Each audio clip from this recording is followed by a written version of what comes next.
Okay. Alright. Okay. Muna itong sit up. Naka-off na yung headlight na na-switch para makasave siyang battery. So, na-sit up siyang buwan. MDL. 50 watts na siya. Legit na siya. 50 watts. Itong i-on yung headlight. So, muna siya. So, naka-on na. Off headlight. Pali ko, boss. Kabuta lang.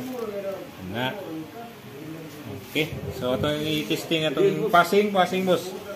Alright. So, muna siya. Itong testing. So, wala na kay kutkuto na ikanan na nandiri sa imuhang handlebar. So, di na kamubuhin sa imuhang nobila. So, ato testing low NDL. So, muna siyang sitado to low. High. So, muna siyang 50 watts legit. Yun na siyang 50 watts. So, nasa yung passing. Passing. Off. Passing. High. Passing. So, muna siya nakalindot itong passing kay nasa yung reversal passing. Kung nakay kasugat, so passing na ka para dili suwaw sino kasugat kaya iglabay, guyan na nimo ay siya balik. So yung nga convenient ang setup.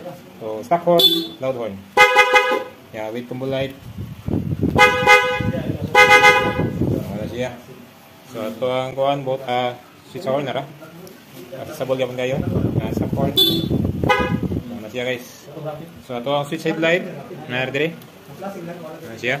So wala na kayo makita ang kuhan diha mga halos switch diha. So limpyo kayo na. Mura na nag-stock kami mga setup. Hindi na ka magkutuot diri kay naka-hybrid na siya. Direct button tanan. Itong NDL diri. So di na siya layo diri sa side mirror. Comfortable kayo ngayon. Okay, rapid passing.